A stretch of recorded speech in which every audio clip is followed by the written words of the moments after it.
খাতায় কলমে অর্থাৎ ক্যালেন্ডার অনুযায়ী এখনও কিন্তু শীতকাল, অর্থাৎ পৌষ আর মাঘ মাস শীতকাল। কিন্তু আর কয়েকটা দিন অপেক্ষা করুন, এই শীতকালে কিন্তু ঠিক গ্রীষ্মের অনুভূতি যেমন পান সেটা কিন্তু পেতে চলেছি আমরা খুব তাড়াতাড়ি। যদিও তার আগে একটা ঠান্ডার 2-3 দিনের জন্য ঠান্ডা ফিরে আসবে, সে নিয়ে কী হতে চলেছে আগামী কয়েকটা দিন সেটা নিয়ে অবশ্যই আপনাদেরকে বলবো। তার আগে চলুন আগামীকাল অর্থাৎ শুক্রবার দিন কেমন থাকবে আমাদের পার্শ্ববর্তী এলাকার আবহাওয়া।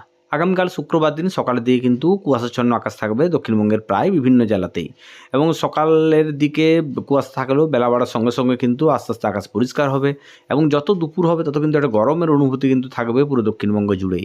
কারণ তাপমাত্রা পৌঁছে যাবে প্রায় 28 ডিগ্রির কাছাকাছি সর্বোচ্চ তাপমাত্রা, এবং সর্বনিম্ন তাপমাত্রা সন্ধ্যেবেলার দিকে ঠান্ডার অনুভূতি থাকলেও যে হারে ঠান্ডাটা ছিল কনকনে ঠান্ডা সেটা কিন্তু থাকছে না। কারণ তাপমাত্রা থাকবে, সর্বনিম্ন তাপমাত্রা থাকবে ভোরের দিকে প্রায় 15 থেকে 16 ডিগ্রির কাছাকাছি। ফলে এটুকু বলতে পারি ঠিক শীতকাল হলেও একটা বসন্তের ছোঁয়া কিন্তু চলে এসেছে আবহাওয়াতে, এটুকু বলতে পারি।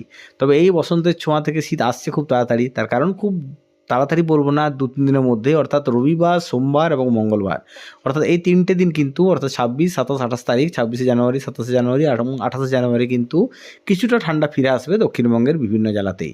কারণ তাপমাত্রা যেটুকু দেখতে পাচ্ছি, সর্বনিম্ন তাপমাত্রা যেমন নেমে আসবে পুরুলিয়া সোনার এলাকায় প্রায় 9 থেকে 10 ডিগ্রির কাছাকাছি, সেরকম কিন্তু পশ্চিম মেদিনীপুর, ঝাড়গ্রাম বা এই চত্বরেও কিন্তু তাপমাত্রা নেমে আসবে 12 থেকে 13 ডিগ্রির কাছাকাছি এই 3টে দিন।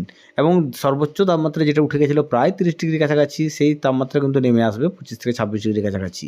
ফলে একটা ঠান্ডার অনুভূতি কিন্তু ফিরে আসবে দক্ষিণবঙ্গ জুড়েই, এবং আকাশ থাকবে পরিষ্কার এই 3 দিন, এটুকু বলতে পারি। ফলে কুয়াশাচ্ছন্ন আকাশ যেটা আগামীকাল এবং আগামী পরশু অর্থাৎ শুক্রবার এবং শনিবার দিন থাকবে, সেটা কিন্তু রবিবার থেকে আকাশ থাকবে পরিষ্কার, এবং ঠান্ডা কিন্তু কিছুটা হলেও ফিরে আসবে রবিবার, সোমবার এবং মঙ্গলবার দিন।